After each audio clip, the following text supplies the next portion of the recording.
Welcome back, ladies and gentlemen. Welcome back to another edition of the Bush League Fantasy Football Podcast. What's up, everybody? How we doing right now? This is week 14. We're here to preview probably the most exciting week in the regular season of fantasy football, I think, right? I mean, this is do or die. This is make or break. This is a lot of people are listening to this episode right now and wondering, am I going to make the playoffs? Am I not going to make the playoffs? You're looking at your record right now. You're 6-7. You're 7-6. You could be 5-8 with a chance to make it.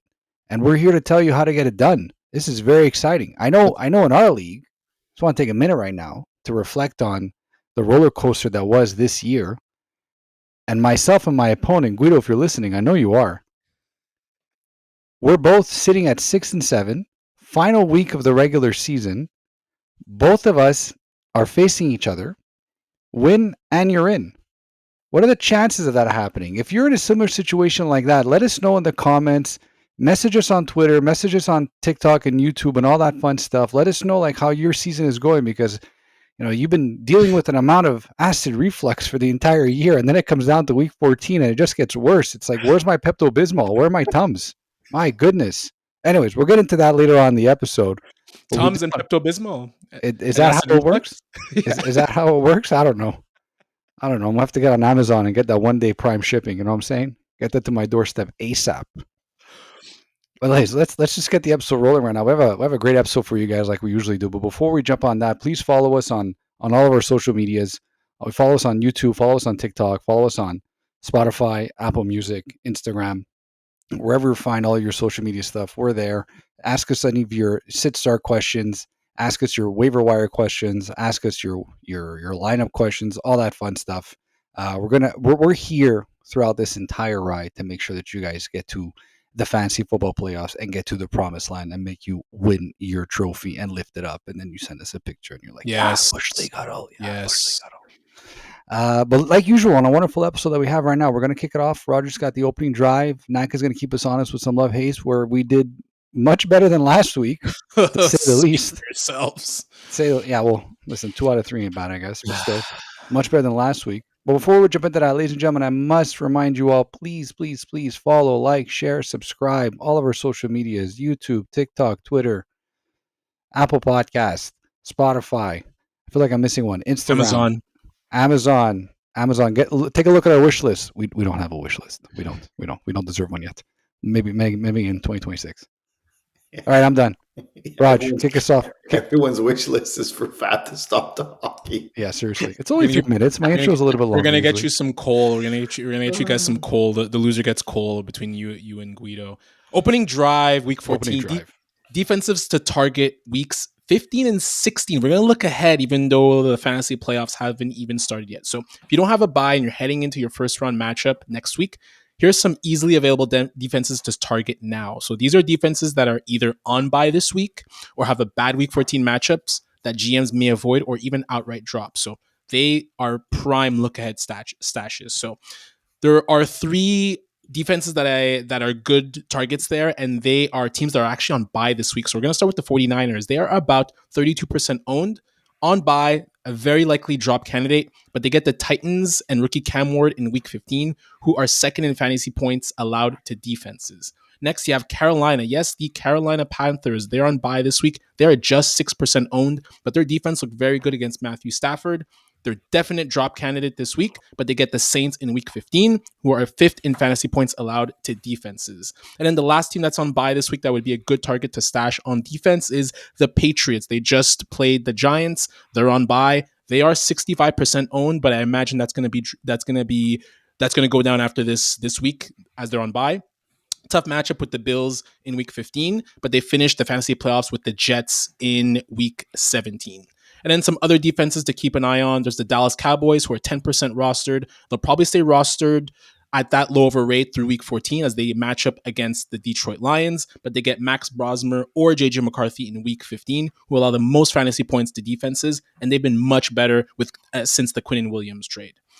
Then we have the Jaguars, who are 59% owned. They could be a drop candidate after week 14 against the Colts, for week 14 against the Colts. But then they get the Jets in week 15, who we mentioned previously. They allow the 10th most fantasy points to defenses. Two more for you. The Buccaneers, they're 30% rostered. This might be the number one defense to target. They might be gone by the time that this episode is out, but they get the Saints in week 14, then Carolina, then they get the Saints again, and then Miami on the last week of the fantasy football finals. And then finally, we talked about them last week, the Saints. They're 7% owned, likely a drop candidate this week, but Panthers week 15, Jets week 16, Titans week 17. I used them in another league last week. They got me a very solid 10 points. So I think they could be a very good defense to have. That's your quick week 14 opening drive.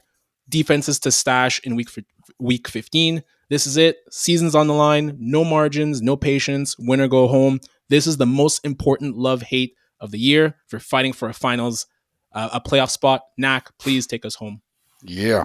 Yes, sir. Thank you, Raj, once again for a lovely opening drive. This is the love-hate segment of the episode. But before we dive into our Week 14 love-hate picks, let's rewind and review how our Week 13 calls turned out. As everyone knows, accountability matters, and it's easy. It's how we stay honest with our takes and keep improving. I take a quick look back and show what we got right, where we fell short, and how we adjust heading into another week of fantasy football chaos. So our Week 13 record, we did turn it around, thank God. We went 8-7 on the week. Overall record falls to 88, 99, and 2. So we still got some work left to do in the final weeks. Fab, you went 3-2 last week with the wide receivers. You hit on Andre Yosibas. You did miss on Troy Franklin and missed on your tight end love with Mike Gesicki. But you did hit both of your hates in Deebo Samuel and Michael Pittman. If I could just say, I don't ever want to see a Bronco in love again. They are so unreliable. I think we've hit one Bronco. But we've also missed on them when we put them in the hate. In the hate column, that's where they bite us, right? So maybe we keep the Broncos off the list. I think you hit on Troy Franklin, Roger, early on in the year. Could be. On the love. I think so. Very hard to predict between Franklin and Sutton. Yeah. Raj, unfortunately, you went 1-4 on the week, missing out of your loves of Jaylen Warren and Kenneth Gainwell. You also missed out on your hate of Javonte Williams and DeAndre Swift, but did hit on your hate on Tyler Warren. And to round it off, I went 4-1 on the week, missed out on my love of Cam Ward, but hit on Tyler Shuck and Brenton Strange, and also hit on my hates for Shedeur Sanders and Daniel Jones. So let's try to build on a nice little week back in the positive column here. So without further ado, let's jump right into our Week 14 love-hate picks. Fab will get things started with his quarterback breakdowns. I'll take you through the running backs, and Raj will wrap it up with the wide receiver takes. We'll also take a look at 3 tight ends that you need to be paying attention to, whether it be trending up or giving you reasons to hit pause this week. And before we do start off, teams on bye. I know Raj mentioned a few earlier. We've got the Panthers, Patriots, Giants, and 49ers. So let's go, Fab. Let's get things started with the quarterbacks you're loving and ones you're fading in Week 14. Let's go. So quarterbacks I'm loving so far in Week 14. Jordan Love versus Chicago. Trevor Lawrence versus Indianapolis. So Jordan Love, Fantasy Pros ranked him as QB 12, but I think that's actually a bit too low. Chicago are missing 3 of their top linebackers. Jordan Love ranks second in the NFL in EPA per attempt on throws over the middle of the field. So without their starting linebackers to clutter those throwing lanes, I think Love is going to have some fun picking them apart. Chicago also ranks close to the bottom third in almost every major passing defensive category. He's ranked as a borderline QB1, but put some respect on this man's name. Put him in over guys like Daniel Jones, Bo Nix, and Justin Herbert, who are at or around where he is being ranked right now. I think Jordan Love is going to have a very nice game versus Chicago in Lambeau, might I add. And just fun fact, as of Week 11 in his career, after Week 11, he has 34 touchdown passes and 2 interceptions in his career. So he finishes strong is what you're saying. Great love. Yeah, that definitely finishes strong throughout his career. So we got some love for Jordan Love. We love a little bit of Jordan Love. We love giving some love to Jordan Love. Moving on to Trevor Lawrence, little Little Joey Sunshine over here. So Fantasy Pros ranked him as QB 16, but he's actually QB 8 in the last 4 weeks, if you can believe it. The addition of Jakobi Meyers, I know, Roger, you touched on this a little bit when we were chatting in our group thread. The addition of Jakobi Meyers has really opened up that offense. I think he's began to look like a reliable piece for Lawrence as well, especially if you saw what he did in Week 13. On top of that, Jags get the Colts this week without Sauce Gardner, and the Colts are forced to play most likely a soft, protect the sticks, kind of cover 3 shell, where Trevor Lawrence ranks top 5 in the NFL against zone coverage over the last month. The Colts aren't a top end matchup. You're not licking your chops when you go up against them, but they do give up the sixth most passing yards, and they've got this year. And Trevor Lawrence is playing at a pretty high level at the moment too. In the last 2 games, he put up 23 plus fantasy points. I love him over guys like Sam Darnold, Caleb Williams, Tyler Shuck, who also has a good matchup, by the way, and the aforementioned Daniel Jones and Justin Herbert.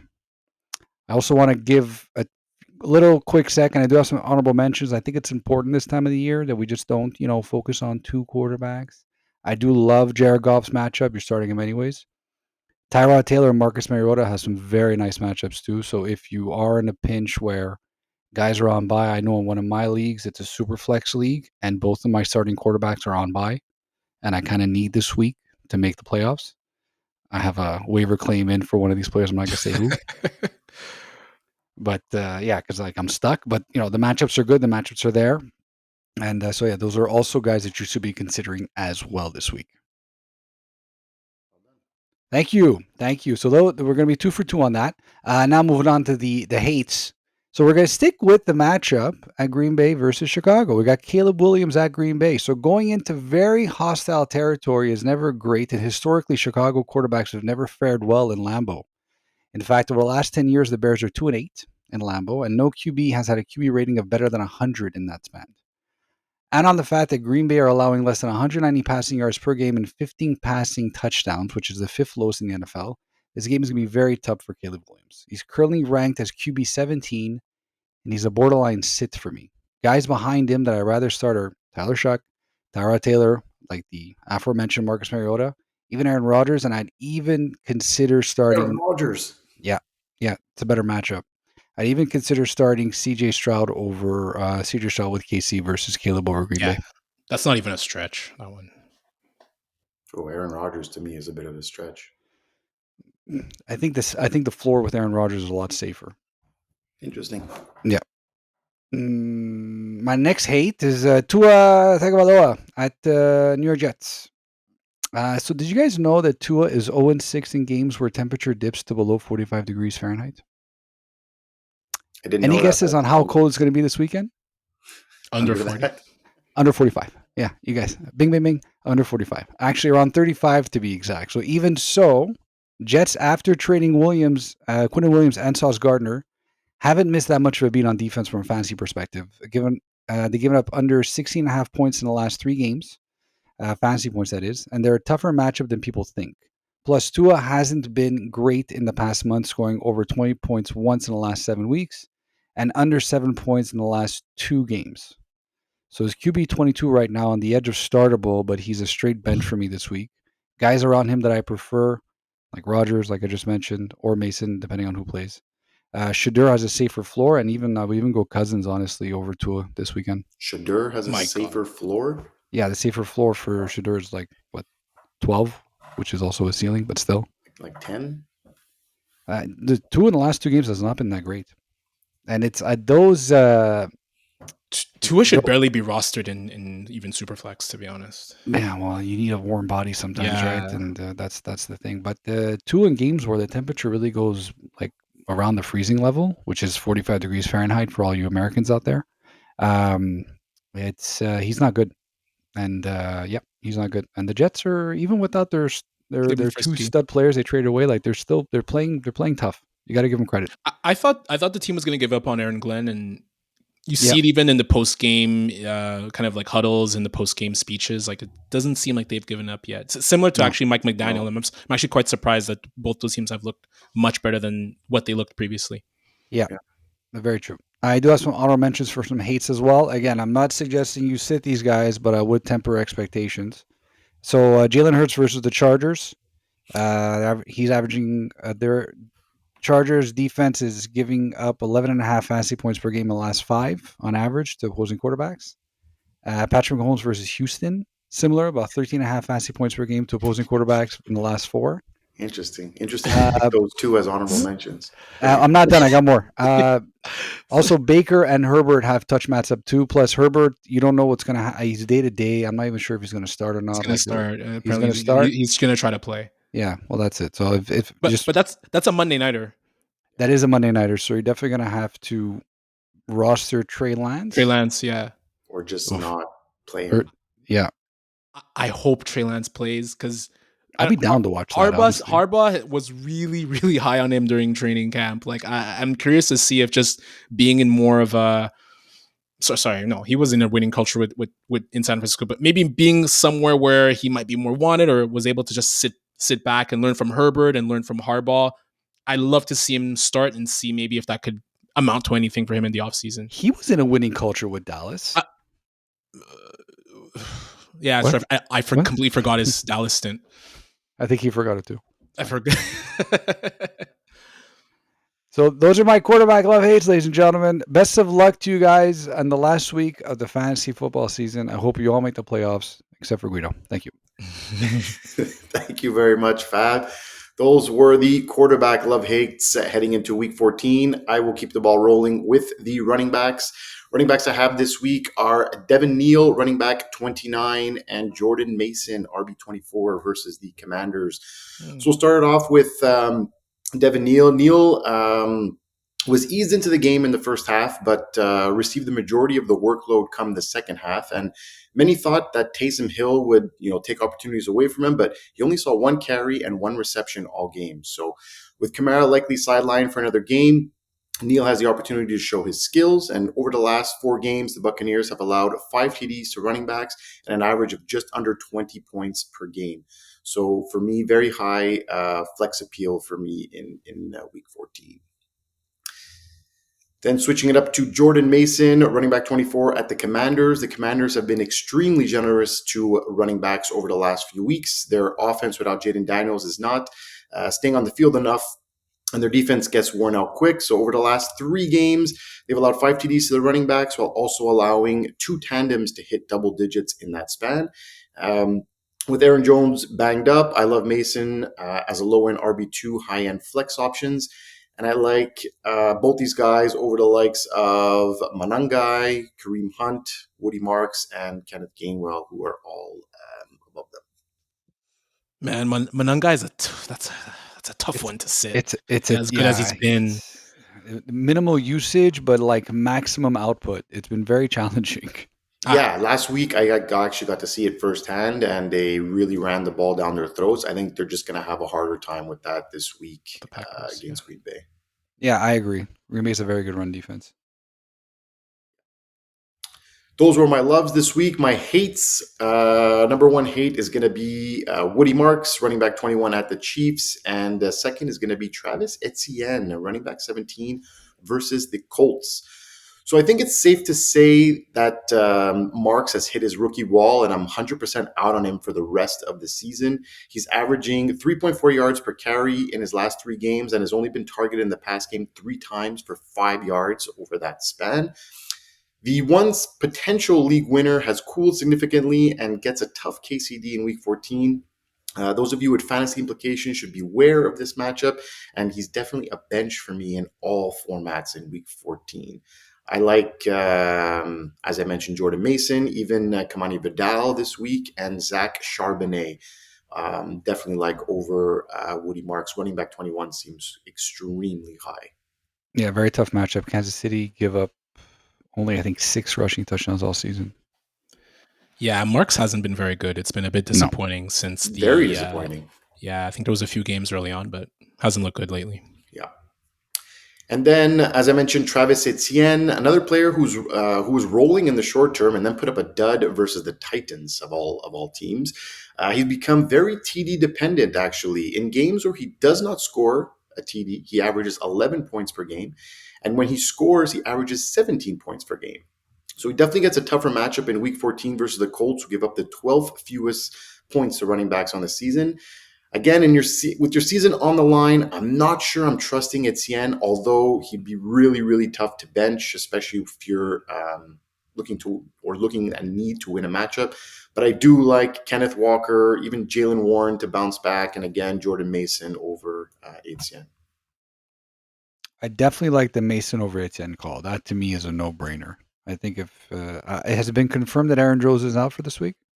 He has like a bad shoulder. Yeah. Didn't come back after injuring in the third quarter, so that wasn't a good sign. It's They a pretty say good day sign. to day, but likely on we'll see what happens. But I think even if he does play, I think Mason has a big game. Yeah, I agree with that.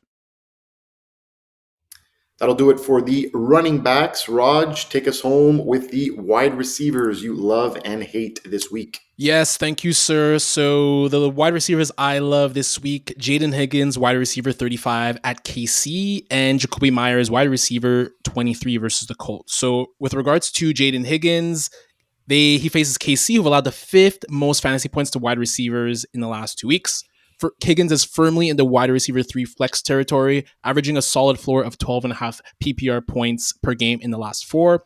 Week 14 saw another solid performance from the rookie, 5 catches, 65 yards, second in route percentage, and he's actually first in third and fourth down targets ahead of Nico Collins. So week 7, he's second on the pecking order ahead of Christian Kirk, Xavier Hutchinson, and Jaylen Noel. So with Stroud finally looking back and looking good, I love Higgins over the likes of Romeo Doubs, Dontavian Wicks. Like, truly, guys, are you really going to hedge your bets on Romeo Doubs and Dontavian Wicks in do or die situations? And there's DJ Moore and Trey Tucker as well that I like. I like Higgins more so as well. So I think he'll be a very solid flex and floor play. And then the other wide receiver I love, as mentioned, Jakobi Meyers, wide receiver 23. This is a smash love and start pick versus the Colts, who've allowed the 6th most fantasy points to wide receivers over the last 2 weeks, despite not even allowing a touchdown in that span. So this is a great PPR situation for Jakobi Meyers. He's firmly for me in the WR2 territory. He must be kept in your lineups due to his growing chemistry with Trevor Lawrence. Since the trade, he leads the Jaguars in total targets and in third and fourth down targets as well. And one telling stat I dug up showing his chemistry with Lawrence, his catchable target percentage is at 86% with Jacksonville. If you compare that to Brian Thomas, it's 73. So that kind of really shows you the type of targets that Lawrence is able to throw to Meyers versus the stuff downfield that doesn't really work well with Lawrence and BTJ. So again, great PPR spot for Meyers. Plus with Sauce Gardner out, get him in and over the likes of Roma Dunze, Marvin Harrison Jr., and even DK Metcalf as well. And for myself, some honorable mentions too. Again, last week of the regular season for fantasy, Christian Watson against the Bears. So if there's a Packers wide receiver I would trust, it's Watson. Target shares of 33, 36% over his last 2 games. He's averaging 16 PPR points per game. Emeka Egbuka, I know it hasn't looked good lately, but still 30% target share over the last 3 weeks. The usage is solid, and he gets a really, really easy schedule starting in week 14. Alec Pierce, just put him in your lineups. He's been fantastic. 15 points, 3 of the last 4 games. And then AD Mitchell, I think he is bit boomer bust, but if you really need high variance, he looked like a baller against Miami. Sorry, not Miami, against the Falcons. 8 for 100 plus yards and a touchdown. He held on to the ball. He held on to the ball, yeah, for once. And in terms of my hates, so my hates for this week are Zay Flowers with WR14. I don't understand the rankings for Zay Flowers. It's actually incredible what people are ranking Zay Flowers. It's like they forget him. It's like they forget he just plug and play. But hate Zay Flowers, WR14 against the Steelers, and Roma Dunze, WR27 at Green Bay. So we're going to start with Zay Flowers. It's pretty simple. He hasn't scored a touchdown since week 1 and is averaging 10 PPR points per game since then. Baltimore actually dead last in pass attempts this season, and Flowers just came off a game where he had 7 targets, 2 catches, and 6 yards. This is really interesting. He's the WR29 on the season, but is 14th in the NFL in yards and 11th in catches. So he's, without the touchdowns, which he hasn't gotten since week 1, and he's never been a touchdown threat, he's very hard to trust. So I am fading him for the likes of Terry McLaurin. Justin Jefferson somehow's consensus WR17. There's no way I'm sitting Justin Jefferson for Zay Flowers. And then I still trust Michael Pittman and, of course, Jakobi Meyers over him. And then, as mentioned, Rome Odunze, another wide receiver I hate. WR27 at Green Bay, who allowed the 6th fewest fantasy points to wide receivers over the past 4 weeks. Odunze went from a must-start to flex bench territory. Inconsistency, accuracy issues from Caleb Williams, and drops from Odunze. And the Bears basically turning into a running juggernaut have relegated him to only an 83% route participation and 9.5 PPR points per game over the last 4 games. He's too inconsistent to trust currently, with Caleb having more chemistry with his tight ends and his running backs, especially with Micah Parsons coming into town. As mentioned, I like Alex Pierce, ranked around the same spot over Odunze. I like Chris Godwin as well, looking much better after last week. Even Isaac Tesla, if Amon-Ra St. Brown doesn't play as well. Tesla. That's a great call, actually. Isaac Tesla's going to be a very nice call this week. Yeah. Again, if Amon-Ra doesn't play, which I think we'll know more of tomorrow. Yeah. And tomorrow, by then, will be Wednesday. Honorable mention, wide receivers to fade. Just the Troy Franklin, Cortland Sutton. I know it's against the Raiders, but they didn't do anything last time against the Raiders, and it is really hard to trust either one. If one goes off, the other one has a dud game, and vice versa. Brian Thomas Jr. as well. Obviously, the reasons are very clear. Lawrence clearly has a preference for power slots and tight ends instead of deep X receivers, and the switch towards that has been better for Lawrence. So those are some honorable mentions as well that I would fade. Fantastic. Love it. Yeah. Those were our wide receivers. Raj, why don't you keep it going with a tight end you love or hate this week? Yeah, I'm gonna sit Blue Eyes Arande Gatson the second, tight end 8 versus the Eagles, who allow the second fewest yards to tight ends this season, and entering week 13 allow the third fewest points overall to tight ends as well. Last week, he had his lowest route participation in weeks with just 68% routes run. He's actually been asked to block more with the Chargers' offensive line issues. With Justin Herbert potentially out, I see Gadsden seems like a fade-worthy candidate ranked in the top 8, excuse me. I would prefer a guy like Juwan Johnson over him this week, personally. Your boy. Yeah. Thank you, Raj. What about you, Fab? Love or hate on the tight end position this week? I got a love for Mason Taylor. So, Joy Taylor, hope you're listening. The lowest... So Mason Taylor's playing Miami. I forgot to mention that. Sorry. The lowest a tight end has scored this year versus Miami is 6.7 points. The lowest. Like, that's your floor. Like, you put him in the lineup, he's a warm body. He's getting at least 6.5 points. Taylor is ranked as tight end 19 right now, which is bananas. If you're desperate for a streaming tight end, he's probably on waivers. He's a good bet to get you 10 plus fantasy points and even probably just fall into the end zone. I think he has a very good matchup, and he also has a very good matchup, obviously, this week, and also a really nice matchup schedule into the playoffs, too. It's something to keep an eye on as well. You could pick him up this week, and then you could probably start him into your quarterfinals and semifinals, and maybe your finals if you make it that far. Maybe one to watch. I will end us off with a love as well. I've got Isaiah Likely, tight end 20 versus the Steelers. So he saw his highest target share actually in week 13, had 6 targets, 5 receptions for 95 yards. And if it was not for that goal line fumble, he would have finished with 20 PPR fantasy points. And he does get a Steelers team that has given up an average of 15 points per game to the tight ends over the past 5 weeks. And Likely usually has an act for showing up in big games, and both teams need to stay alive in the playoffs. So I'm definitely rolling with Isaiah Likely, and I like him over Evan Ingram, Dalton Schultz, and I do like him over Mason Taylor. What do you guys think of Darren Waller this week? There's been a lot of talk. I've seen a lot of talk about Darren Waller being back against the Jets. I mean, he does the one thing that they need him to do, which is catch the ball in the red zone. So I think it's a dart throw. You don't know what's going to happen, but if you're desperate, you could do worse. That cold scares me, man. Yeah, the cold is legit. But then again, if they get in close, Tua doesn't need to throw that far. So what am I saying? I have Tua as a hate. No. Darren Waller's not going to have a good week this week. No. Darren Waller's a sit. Leave him on the waivers. That will do it, ladies and gentlemen, for another edition of the Bush League Huddle Fantasy Football Podcast. from me and my co-host. Good luck this week for those needing that extra win to get into the playoffs. We will see you next week with the Fantasy Playoff Show. Raj, the music. Oh, I also forgot to mention, Lucas, you might want to set your lineup this week. It seems a bit empty. You can't hear you. Speaking to the mic, Mac. Lucas, I think he's saying something about Lucas start your players.